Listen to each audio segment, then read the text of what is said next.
insérer les trames dans chacune de mes planches, je vais utiliser le logiciel Photoshop. Et comme vous pouvez voir l'interface qui se présente ici, ça c'est chez le compagnie. Mais bon, je viens ici, j'importe mes planches là. Ici, ce sont les trames que je vais utiliser. Comme vous pouvez voir, il y a même les effets son, dans les son effects, vous pouvez les télécharger facilement sur le web. Ici, comme ça, je les utilise pour mes planches. C'est assez fun dans cette planche à les utiliser. Je viens ici, je prends une bonne planche pour vous montrer les exemples.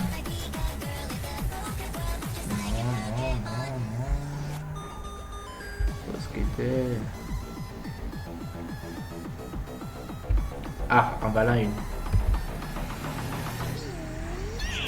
Je viens là, j'importe ici sur mon interface. Ça recadre direct. Puis, convertir. Ouais. Ça rend bien. Je peux venir ici maintenant, tout dépend de ma manière de pouvoir utiliser. Je viens d'abord ici, j'ai créé, je viens, je supprime ici, je crée un calque au-dessus. Là, je renomme que j'appelle trame.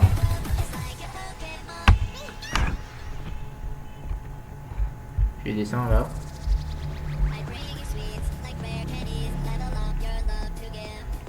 Maintenant, je reviens là. Je rentre. Je repars dans mon répertoire trame. Là, les effets utilisés ici, là, ça dépend maintenant des envies de tout un chacun. Ici, là, vous avez pour les effets du son. Ici, pour les actions rapides. Ici, pour l'étonnement ou bien pour les exclamations et tout et tout. Moi, ici, j'en ai pas besoin de beaucoup dans ce cas, dans le cas de cette planche ici. Ici, on voit qu'il est étonné, c'est tout. Donc, je vais devoir venir ici.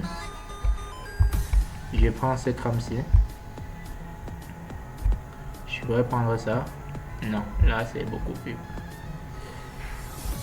Je viens, j'insère.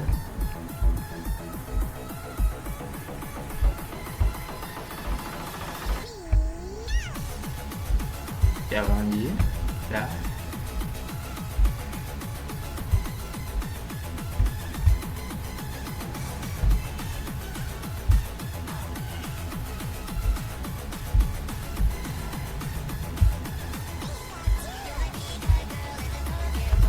Ici, il y a certains trucs qui m'empêchent de pouvoir bien poser parce que là, je n'ai pas la visibilité sur ce que je fais. Pour remédier à ça, d'abord, je vais venir ici, transformer ça, convertir en calque. Ensuite, je vais revenir sur mon calque ici. Je vais renommer d'abord son effect. Ensuite, je fais CTRL T. Je viens, clic droit, je clique sur torsion. Ensuite, je vais refaire ça là.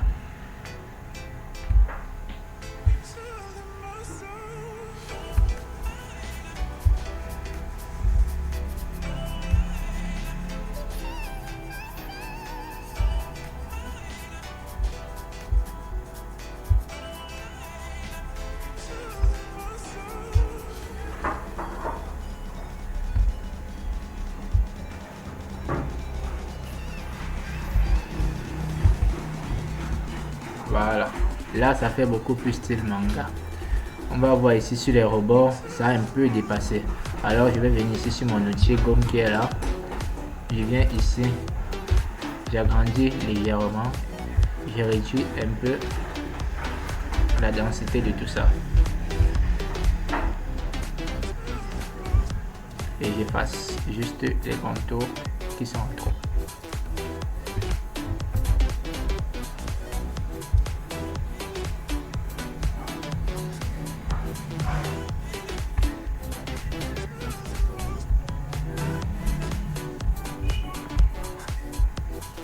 Voilà. Là, je peux venir là.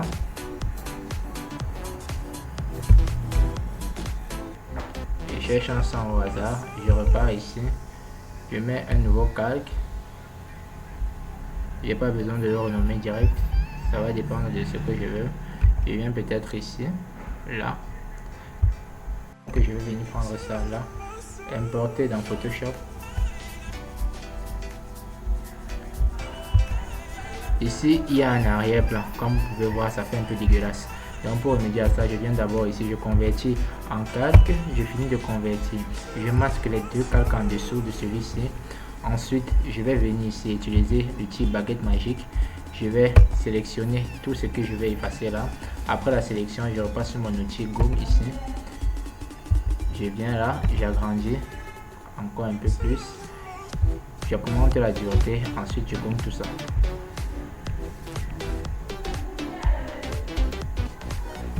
Après avoir fini de gommer, je viens ici sur sélection, je clique sur désélectionner et boum. Je viens ici, je déplace et là, on a notre objet au propre. Ensuite, je réactive ici et je reviens là, ici sur son. Je fais CTRL T, je fais pivoter tout légèrement. J'effectue une torsion dessus parce que je trouve ça vachement plus fun. Je viens là.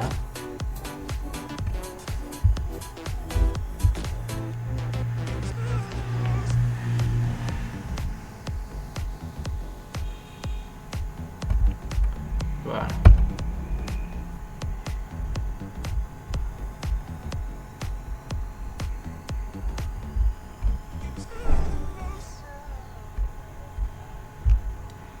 Ouais.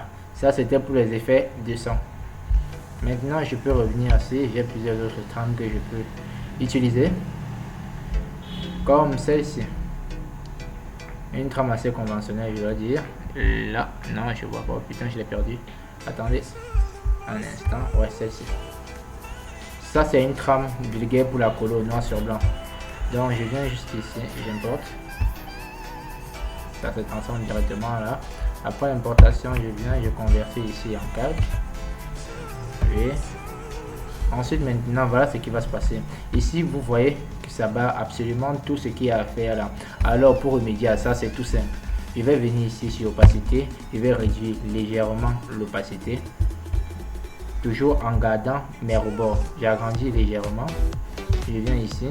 Ça dépend de l'endroit où je veux colorier.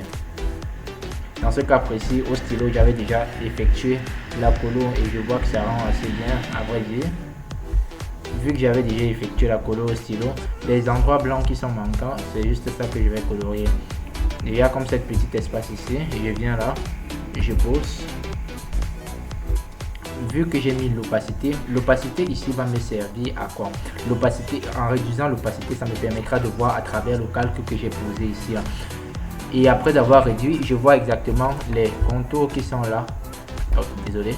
Je vois exactement les contours qui sont là, là, là et là. Donc, c'est là que je vais gommer. Je vais tout simplement utiliser mon outil gomme ici. Je réduis légèrement. Tout en restant sur mon calque de trame du départ.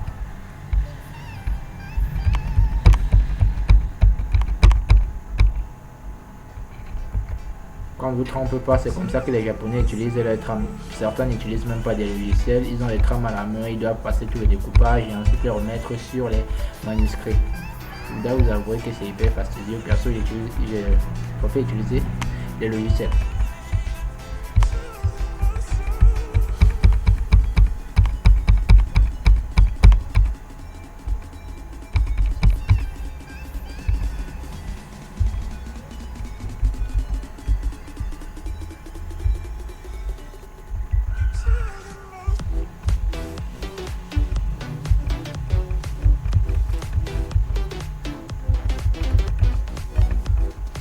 Bien. Ici, ça rend vachement plus bien et ça fait un manga. Mais pour faire un peu beaucoup plus professionnel, si je peux dire ça comme ça, je vais juste repasser ici et voir que ici, sur ma découpe, je vois que ça a légèrement exagéré. Parce que si je viens là, j'augmente l'opacité, je vois qu'ici, bah, les bords ils ont disparu complètement. Ma découpe a été mal fichue. Pour remédier à ça, je vais tout simplement venir réduire l'opacité à nouveau. Le rendu n'a rien à y foutre ici. Je viens là, je diminue ma gomme. Il fait de diminuer ici, diminuer c'est ici aura pour effet d'augmenter la précision de ce que je veux faire. Donc